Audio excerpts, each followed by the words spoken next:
अस्सलाम वालेकुम गाइस, उम्मीद है आप सब खैर आफियत से होंगे।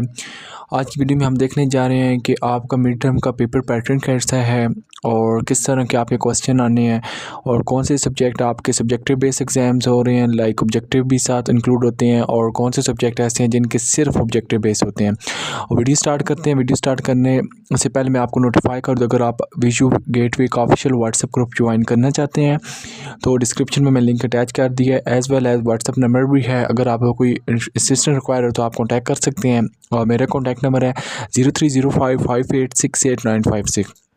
इसके अंदर 2025 का पेपर पैटर्न मैंने मेंशन कर दिया है और आपको जो है कि विद इन फ्यू वीक्स तक आपकी अनाउंसमेंट में भी इंडिविजुअली हर सब्जेक्ट का आ जाएगा। लेकिन ये जो चीज़ें हैं मैंने प्रीवियस के मद्देनज़र रखते हुए आपको बताई हैं, और विर्चुअल यूनिवर्सिटी एनी टाइम अमेंडमेंट कर सकती है किसी भी कोर्स के अंदर। सो आपने अनाउंसमेंट लाजमी चेक करनी है हर सब्जेक्ट की। ये ब्रीफली मैं आपको बता देता हूँ, और जो पेपर पैटर्न जो है ना कंसेक्टिवली फ्यू सेमेस्टर से जो है ना रन हो रहा है। ठीक है, उम्मीद है इस दफ़ा भी आपका ये पेपर का पैटर्न जो है ना रहेगा। अच्छा, ये जो सब्जेक्ट मैंने मेंशन किए इनका जो एग्ज़ाम होता है ये एमसीक्यूज़ बेस होता है। ठीक है, जस्ट एमसीक्यूज़ बेस होता है। इसमें कोई आपका जो है ना सब्जेक्टिव पार्ट्स इंक्लूड नहीं होता।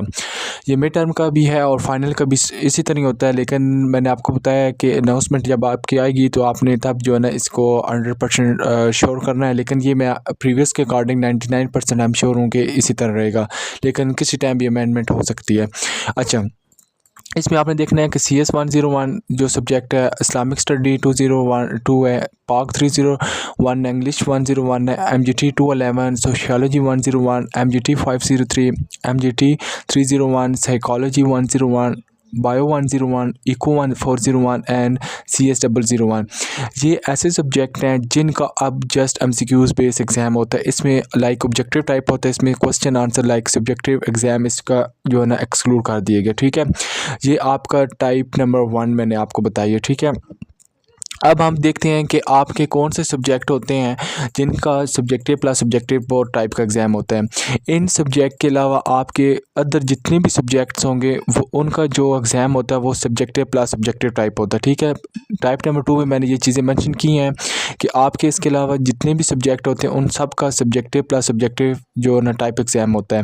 और सब्जेक्टिव कितने क्वेश्चन आपके लॉन्ग शॉर्ट आते हैं और ऑब्जेक्टिव MCQs लाइक कितने आते हैं, ये सारी चीज़ें हम अब एक्सप्लेन करने जा रहे हैं।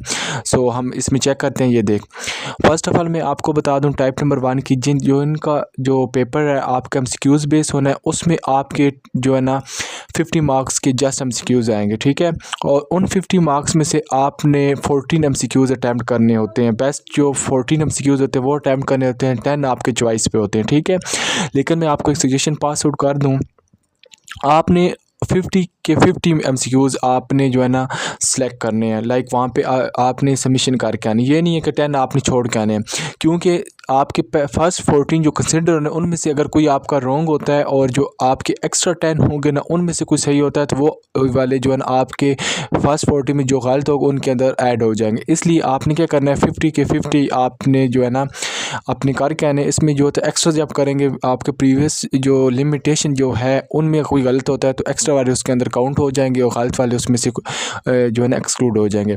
इसलिए आपने क्या करना है, 15 MCQs जो हैं 50 के करके आने, लेकिन वैसे आपने 20 करने होते हैं। ठीक है, आपने कोई भी चॉइस वाले MCQs या कोई भी आपके क्वेश्चन वगैरह आपने स्किप नहीं करने। तो ये पेपर पैटर्न मैंने आपको अब जो बताया जिनका MCQs बेस एग्ज़ाम होना ये उनके लिए है। अच्छा, अब हम चेक करते हैं जिनका सब्जेक्टिव टाइप एग्ज़ाम होना है उनके लिए कौन सी टर्म एंड कंडीशन होती हैं, कितने मार्क्स का पेपर होता है वो भी देख लेते हैं। अच्छा, जिनका MCQs बेस नहीं होता, लाइक जो सब्जेक्टिव प्लस सब्जेक्टिव टाइप होता है वो आपका पेपर जो होता है 38 मार्क्स का होता है। ठीक है, कुछ सब्जेक्ट्स वेरी भी करते हैं, 38 टू 42 के इन बिटवीन मार्क्स का भी एग्ज़ाम आपके हो चले जाते हैं। अच्छा, इनका जो पेपर अटैम्प्ट करने का जो पीरियड ऑफ ड्यूरेशन होता है वो होता है 60 मिनट्स होता है। 60 मिनट्स के इन बिटवीन आप अपना एग्ज़ाम अटैम्प्ट कर सकते हैं। उसके बाद 1 सेकंड भी आपको नहीं मिलता, ऑटोमेटिकली जो है ना वो क्लोज़ हो जाता है। अच्छा, अब सब्जेक्टिव प्लस ऑब्जेक्टिव में आपके 2 पोर्शन होते हैं। एक सेक्शन ए होता है ऑब्जेक्टिव टाइप और एक होता है सेक्शन बी होता है आपका सब्जेक्टिव टाइप और ए होता है ऑब्जेक्टिव टाइप। अच्छा, ऑब्जेक्टिव टाइप जो होता है इसमें आपने के तो 22 MCQs आपने अटैम्प्ट करने होते हैं, लेकिन वहाँ पे आपके पास 27 MCQs होंगे। ये देखें यहाँ पे लिखा भी हुआ है, टोटल आपके 27 MCQs होंगे, उसमें से आपने बेस्ट 22 MCQs करने होंगे। लेकिन मैंने फिर आपको यहाँ बता दूँ, आपने चॉइस वाले स्किप नहीं करने, वो भी मस्ट करने। अगर 22 में से 1-2 गलत होते हैं तो एक्स्ट्रा में अगर सही होते हैं तो वो वाले जो एडिशनल होंगे वो आपके इसके अंदर ऐड हो जाएंगे, ठीक है। इसलिए आपने सारा टाइम करना है। अब बात है कि जो आपका एग्ज़ाम होता है सब्जेक्टिव टाइप का, शार्ट प्लस लॉन्ग, वो कितने मार्क्स का होता है। आपके एक शार्ट 3 मार्क्स के आपके शार्ट क्वेश्चन आते हैं और 5 मार्क के आपके पास क्वेश्चन आते हैं, ठीक है। यहाँ पे लिखा हुआ है कि student must attempt at maximum 2 question from each of 2 given types, ठीक है। ये यहाँ पे है कि subjective will contain 2 types of subjective question, 3 question of 3 marks and 5 marks 3 question of 5 marks. यहाँ पे क्या होगा, 3 शार्ट आपके पास क्वेश्चन होंगे और वो होंगे 3 मार्क्स। कितने मार्क्स होंगे? 3 मार्क्स होंगे। लेकिन आपको अटैम्प्ट कितने करने हैं? उनमें से 2 करने होंगे। इसी तरह आपके पास नेक्स्ट पार्ट है लॉन्ग का, ठीक है। ये मैं लिख देता हूँ एस का, ये है शार्ट है, ये एल का, लॉन्ग है। इसमें आपके 3 आने हैं शार्ट को, 3 टोटल क्वेश्चन होंगे टोटल, ठीक है। और आपने उसमें से अटैम्प्ट कितने करने हैं? 2 करने हैं। और इनका कितने मार्क्स का होगा? ये आपके पास 5 मार्क्स का होगा, ठीक है। तो आपने क्या करना है कि आपने तीनों जो लॉन्ग क्वेश्चन अटैम्प्ट करने हैं, ठीक है। अगर पहले 2 में से अगर कोई मिस्टेक्स होते हैं या कम मार्क्स होते हैं तो आपने जो एक्स्ट्रा किया होगा वो ज़्यादा मार्क्स का होगा तो वो आपका काउंट हो जाएगा, कम वाला फिर वो स्किप हो जाएगा। इसलिए क्या करना है कि आपने लॉन्ग जो 3 आते हैं लेकिन वैसे 2 अटैम्प्ट करने हैं, आपने तीनों ही करने हैं। इसी तरह 3 मार्क्स है जो शॉर्ट क्वेश्चन आते हैं 3, वो आपने तीनों ही करने हैं। और आप के जो है ना, आपने चॉइस वाले बीच में कर देने, ठीक है। रिस्क कम हो जाता है, इसलिए वैसे वहाँ पे जो टर्म एंड कंडीशन होती है 2 आपने करनी होती है, ठीक है। ये आपका जो है ना इस तरह पेपर पैटर्न होता है। ये चीज़ आपने जो है ना माइंड के अंदर रख लेनी है। और इसका पासिंग क्राइटेरिया भी आपके साथ शेयर कर देता हूँ कि इसका पासिंग क्राइटेरिया क्या होता है, वो भी आपको पता होना चाहिए। आपको मिड टर्म पास आउट करने के लिए 20% आपको जो है ना रिक्वायर होते हैं मार्क्स, ठीक है। ऑल एक्टिविटीज़ इंक्लूड करके एज वेल एग्ज़ाम करके, ठीक है। यहाँ पे नीचे भी चीज़ें आपकी मेंशन है, वो भी मैं आपको बता देता हूँ। 1 सेकंड आप वेट करें, इसको मैं स्क्रॉल डाउन करना पड़ेगा फिर आपको पता चलेगा। ये देख, अच्छा ये आप चेक करें ना, यहाँ पे मेंशन है मिड टर्म सेमेस्टर एग्जामिनेशन जो होता है वो 20 से 30 मार्क्स उसके इंक्लूड होते हैं और फाइनल का आपको 60% होता है। वो भी मैं इंशाल्लाह आपके साथ इसकी पेपर पैटर्न शेयर कर दूंगा। टोटल आपके जो 100% के होते हैं और जो एक्टिविटीज़ वगैरह आपकी जब इंक्लूड की जाती हैं तो वो उनका भी जो है ना यहाँ पे उन्होंने क्राइटेरिया मेंशन किए हुए हैं। 10 से 20% आपकी जो एक्टिविटीज़ भी ऐड होती हैं।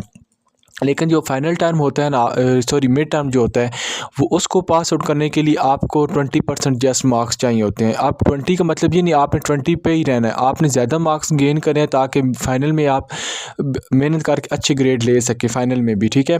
20% मार्क्स आपको रिक्वायर होते हैं। अगर सपोज़ आपका अगर 38 मार्क्स का पेपर होता है, वैसे भी आपका मैंने बताया कि वैरी करता है, 38 से लेके 42 मार्क्स इन बिटवीन तक आपका जो ना फाइनल का एग्ज़ाम मिड का एग्ज़ाम होता है, ठीक है। अच्छा, इसमें से क्या होता है कि आपको जस्ट 7 to 8 आप 8 मार्क्स का लें, ठीक है। आपको 20% लाइक 8 मार्क्स रिक्वायर होते हैं अपने एग्ज़ाम को पास आउट करने के लिए।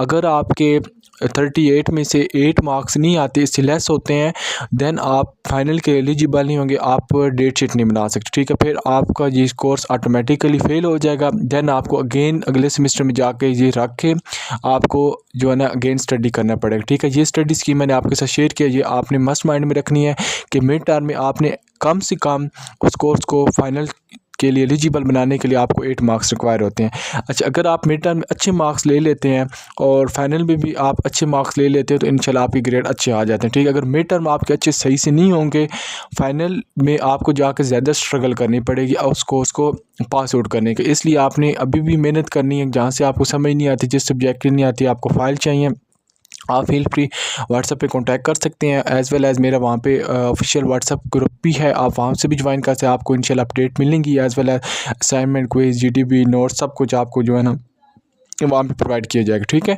और इंशाल्लाह मैं आपको नेक्स्ट वीडियो में आपको बता भी दूंगा कि आपने अपने पेपर की प्रिपरेशन किस तरह से करनी है, आप अच्छे मार्क्स किस तरह से गेन कर सकते हैं, कौन से सब्जेक्ट के एग्ज़ाम कंसेप्चुअल होते हैं, कौन से हैंड आउट से आपके आते हैं, ये सारी चीज़ें इंशाल्लाह जो किन सब्जेक्ट के जो एग्ज़ाम होते हैं ना वो आपके पास फाइल से आते हैं, ठीक है।